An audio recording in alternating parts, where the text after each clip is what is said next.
बिस्मिल्लाहिर्रहमानिर्रहीम। अस्सलामु अलैकुम viewers, welcome in my ideas trading YouTube channel. हाजिर हैं मार्केट के टेक्निकल एनालिसिस के साथ, जिसमें हम बात करेंगे इस वीक की मार्केट की परफॉर्मेंस की और जानने की कोशिश करेंगे कि जो रिमेनिंग डेज़ हैं उसमें मार्केट कैसे परफॉर्म कर सकती है। सबसे पहले हम बात करेंगे 1 आवर कैंडल चार्ट के ऊपर। 1 आवर कैंडल चार्ट आपके सामने डिस्प्लेड है और ये एक हमने चैनल ड्रॉ किया है जिसमें मार्केट जून के एंड से लेकर अभी तक मूव करती हुई दिखाई दे रही है।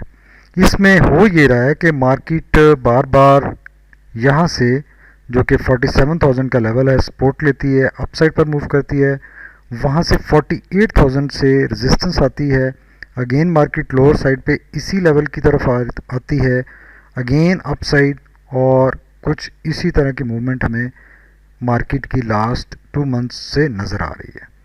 अब इस सारी सिचुएशन में मार्केट बेसिकली देखा जाए तो एक साइडवेज चैनल में फंसी हुई है, जिसमें एक बहुत छोटी रेंज है जो कि 1000 पॉइंट्स की है कि मार्केट एक बॉटम बनाती है और वहाँ से 1000 पॉइंट्स अपसाइड पर मूव करती है, फिर वही 1000 पॉइंट्स मार्केट लोअर साइड पर मूव करती है। इससे पहले मार्केट ने एक अच्छी बुल रैली बनाई थी और उसमें मार्केट ने अपना 49,000 का लेवल, ऑलमोस्ट 49,000 का लेवल हिट किया था। अब जब ये लेवल मार्केट ने हिट किया था, वहाँ पे हमने बात भी की थी कि एक बेरिश डाइवर्जेंस आई है और उस बेरिश डाइवर्जेंस के नतीजे में ये सारी करेक्शन हमें नज़र आई थी।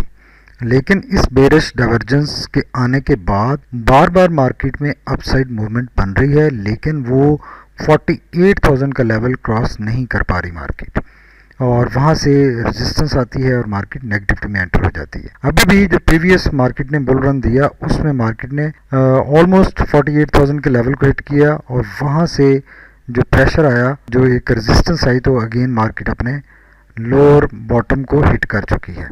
अब अच्छी बात सिर्फ ये है कि मार्केट अपने इस 47,000 के लेवल को, जो कि एक्चुअली प्रिसाइजली बनता है 46,900 समथिंग, तो ये रफली हम 47,000 कह रहे हैं बार बार, तो ये 47,000 की जो सपोर्ट है इसको काफ़ी ऑनर करती हुई नज़र आ रही है। इन दोनों लेवल्स के ऊपर मार्केट आकर क्रिटिकल हो जाती है कि अगर ये 47,000 का लेवल मार्केट लोअर साइड पर ब्रेक करने में सक्सेसफुल हो गई तो फिर काफ़ी ज़्यादा परेशानी वाली बात हो सकती है। और इसी तरह अगर 48,000 का लेवल अप साइड पर मार्केट ब्रेक कर लेती है तो काफ़ी अच्छी सिचुएशन बन सकती है, काफ़ी अच्छा मार्केट में मोमेंटम जनरेट हो सकता है। बहरहाल हैविंग सेड दैट, इस सारे टाइम फ्रेम में बेस्ट स्ट्रेटजी यही है कि buy on dip, sell on strength.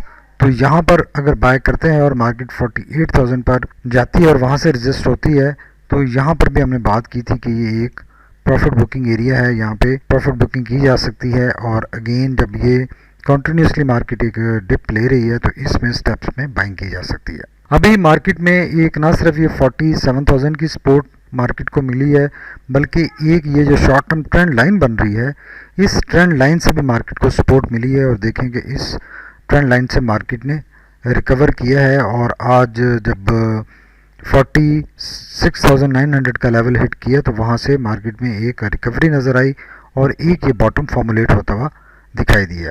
अब इस बॉटम के फॉर्मुलेट होने के बाद मार्केट उम्मीद है कि जिस तरह से ये प्रीवियस अपने बुल रन देती रही है, हायर साइड पर मूव करती रही है 1000 पॉइंट, तो अभी भी मार्केट यहाँ से 1000 पॉइंट्स अपसाइड पर जा सकती है, बिकॉज यहाँ पे मार्केट ने रिकवर कर लिया है। अच्छी यहाँ पे सपोर्ट मार्केट को बार बार मिल रही है, बहुत स्ट्रॉन्ग सपोर्ट एरिया है। तो ये उतना ही क्रिटिकल भी है क्योंकि ये सारा अगर आप देखें तो ये एक फ्लैग पैटर्न भी बनता है, जो कि फ्लैग पैटर्न एक बेरिश ट्रेंड के बाद चूँकि फॉर्मुलेट हुआ है। तो ये फ्लैग पैटर्न अगर ब्रेक होता है लोअर साइड पे तो मार्केट में काफ़ी डेंजर हो सकता है।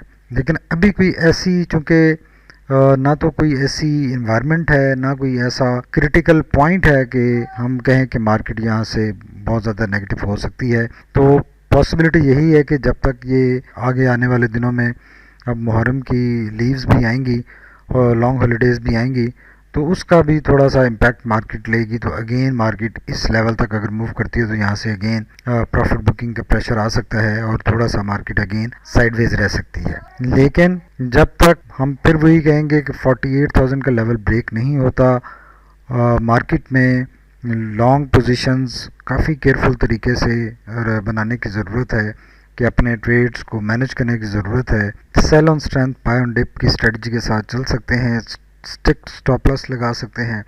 और जो स्क्रिप्ट्स आपको ज़्यादा नेगेटिव नज़र आ रहे हैं, अगर आपकी ऑलरेडी उनमें होल्डिंग्स हैं, तो ये मार्केट के एवरेज पॉइंट्स हैं कि जब यहाँ पे मार्केट हिट करती है तो इन पॉइंट्स के ऊपर उनको एवरेज करें, और जैसे ही थोड़ा सा हायर साइड पर मार्केट मूव करती है या इस 48,000 के लेवल को हिट करती है तो पार्शली वहाँ पे प्रॉफिट बुकिंग करें, और अगेन डिप अगर मिलती है तो उसमें बाइंग करें। और अगर ये लेवल ब्रेक हो जाता है, मार्केट टॉप साइड पे निकल जाती है, तो फिर जो आपने प्रॉफिट बुकिंग की होगी उसी को दोबारा बाय बैक भी किया जा सकता है। अब हम चलते हैं डे कैंडल चार्ट के ऊपर और देखते हैं कि आज की कैंडल कैसी फॉर्मुलेट हुई है। अगर डे कैंडल चार्ट के ऊपर देखें तो आज की कैंडल जो है ये एक डोजी टाइप कैंडल है, जिसकी बॉडी बहुत छोटी है और टॉप साइड से प्राइस रिजेक्शन है, लोअर साइड से प्राइस काफ़ी ज़्यादा प्राइस रिजेक्शन है। तो ये एक बॉटम फॉर्मुलेशन की इस जगह पे इंडिकेशन है। जैसे यहाँ पे एक बॉटम फॉर्मुलेट हुआ था, तो यहाँ पे भी एक बॉटम फॉर्मुलेट होता हुआ दिखाई दे रहा है। तो यहाँ से अगेन मार्केट अपना अपस्विंग एक स्टार्ट करती हुई नज़र आ रही है, और इस अपस्विंग के नतीजे में मार्केट अभी चूँकि एक बेरिश ट्रेंड में है, मोमेंटम में है, तो अब पहली जो रेजिस्टेंस लेवल है मार्केट को वो 47,300 की है, जो कि एक इम्पोर्टेंट सपोर्ट थी जो कि कल के सेशन में ब्रेक हुई। तो ये अब रेजिस्टेंस का रोल प्ले करेगी।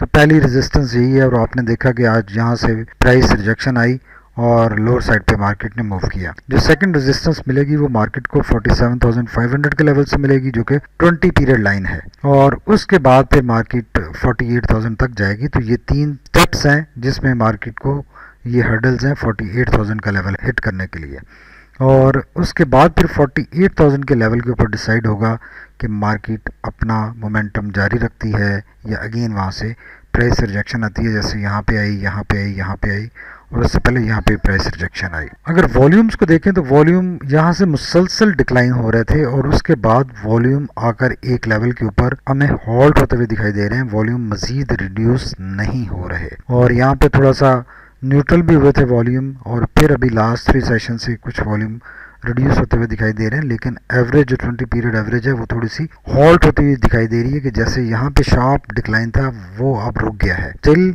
ये मार्केट एक साइडवेज मोमेंटम वॉल्यूम डिपेक्ट कर रहे हैं, और वॉल्यूम्स का ये इम्प्रूव ना होना यही वजह है कि मार्केट में एक मोमेंटम जनरेट नहीं हो पा रहा। अगर आरएससी की बात करें तो आरएससी देखें, यहाँ पे एक बेरिश डाइवर्जेंस आई थी और एक क्लियर कट लोअर साइड पे आरएससी ने मूव किया। उसके बाद ये आरएससी का भी एक सपोर्ट एरिया क्रिएट हो चुका है जो कि 40 के आसपास है, और यहाँ से बार बार आरएससी अपसाइड पर अपनी मूव बनाता है। क्योंकि मार्केट एक साइडवेज ट्रेंड में है, तो आरएससी भी इस सारे टाइम फ्रेम में हमें एक साइडवेज मोमेंटम ही इंडिकेट कर रहा है। और ये मुसलसल हम बात कर रहे हैं, जब तक मार्केट एक ब्रेकआउट नहीं देती साइडवेज मोमेंटम से, तो कुछ इसी तरह की परफॉर्मेंस देखी जा सकती है, और इसी मार्केट आने वाले दिनों में रहती हुई दिखाई दे रही है। मैगडी की बात करें तो मैगडी भी यहाँ से लेकर यहाँ तक ये टोटली एम्बेडेड है, और बार बार अपनी पोजीशन ज़रूर चेंज कर रहा है, क्रॉसओवर भी दिखा रहा है, लेकिन कोई वाज़े मोमेंटम इंडिकेट होता हुआ मार्केट का दिखाई नहीं दे रहा। तो इस सारी डिस्कशन के बाद 2-3 चीज़ें हैं जो कि बहुत इंपॉर्टेंट हैं, अंडरस्टैंड करने वाली हैं, कि मार्केट में जो मोमेंटम है, मोमेंटम जब मार्केट अपना ये 47,000 का लेवल हिट करती है तो अप साइड एक मोमेंटम जनरेट होता है, और इसी तरह जब मार्केट 48,000 के करीब मूव करती है तो वहाँ पे मार्केट में टॉप साइड से प्राइस रिजेक्शन आना शुरू हो जाती है। जैसे यहाँ पे आना शुरू हुई तो मुसलसल देखें, उसके बाद एक स्विंग लो हुआ, और उसके बाद जब दोबारा आई तो यहाँ पर भी वही काम हुआ कि टॉप साइड से प्राइस रिजेक्शन आना शुरू हुई। और बेसिकली जो इन्वेस्टर है, जो बुल्स हैं, उनका कॉन्फिडेंस नहीं बिल्ड हो पा रहा, और एक मोमेंटम नहीं जनरेट हो पा रहा मार्केट में, और ये एक शॉर्ट टर्म मोमेंटम ट्रेंड या अपस्विंग ज़रूर इनिशिएट होता है, वो परसिस्ट नहीं कर पा रहा, और वो परसिस्ट तभी करेगा जब 48,000 का लेवल ब्रेक होगा और इसके ऊपर मार्केट क्लोजिंग देगी। कंट्रेरी टू दैट, अगर 47,000 लोअर साइड पे ड्रिल जो कि हो रहा है बार बार, और वहाँ पे अगर क्लोजिंग आ जाती है बिलो 47,000, तो फिर एक मार्केट में स्वेयर करेक्शन की सिचुएशन क्रिएट हो सकती है। अभी करंटली ऐसा नहीं है, क्योंकि आज का सेशन एक इम्पॉर्टेंट सेशन था जिसमें मार्केट अपना एक बॉटम बनाने जा रही थी। तो मार्केट ने आज अपना बॉटम फॉर्मुलेट किया है, लोअर साइड से प्राइस रिजेक्शन आई है। तो ये इस बात की इंडिकेशन है कि अब लोअर साइड से प्राइस रिजेक्शन आना शुरू होगी है और मार्केट अपने एक अपस्विंग की तरफ जाने की कोशिश करेगी आने वाले सेशंस में। Let's hope for the best कि मार्केट आने वाले दिनों में 48,000 का लेवल ब्रेक कर पाएगी और अपने नए लेवल्स हमें दिखाएगी। बिकॉज अगर प्रीवियस मार्केट के जो मोमेंटम रहा है, जो मूवमेंट रही है, यहाँ पर देखें इस एरिया में, इसमें भी कुछ ऐसा ही टाइम फ्रेम फरवरी से लेकर जो अप्रैल तक का टाइम फ्रेम था, ये भी ऑलमोस्ट 2.5 to 3 मंथ से जिसमें मार्केट एक चैनल में साइडवेज जोन में फंसी हुई थी और मार्केट बार बार लोअर साइड पे अपने इस चैनल को हिट कर रही थी। तो वहाँ से फिर एक अपसाइड पर मोमेंटम जनरेट हुआ जब एक बॉटम को हिट किया, और वो जितना ड्रिल किया था उस बॉटम को उतना ही उसमें एक बाउंस आया और मार्केट ने हायर साइड पर मूव किया। तो सिचुएशन यहाँ पे भी कुछ ऐसी ही हो सकती है। अब यहाँ पर भी ऑलमोस्ट 2.5 मंथ्स हो चुके हैं मार्केट को इस सारे नेगेटिविटी में या साइडवेज ट्रेंड में। तो अब सोनर यहाँ से अगर मार्केट आ चुके अपसाइड एक मूवमेंट बनी भी है, तो अब चांस बनेगा कि यहाँ पे ब्रेकआउट हो। तो ब्रेकआउट सक्सेसफुल होगा तो फिर मार्केट हायर साइड पर मूव करेगी। लेकिन 47,000 के लेवल को जब मार्केट हिट करे तो बहुत कॉशियस रहने की ज़रूरत है, स्ट्रिक्ट स्टॉप लॉस लगाने की ज़रूरत है, स्पेसिफिकली कल के सेशन में, और उसके बाद इस लेवल पे पार्शली प्रॉफिट बुकिंग करने की ज़रूरत है। Thank you very much for watching my ideas trading YouTube channel. Stay tuned. अल्लाह हाफिज़।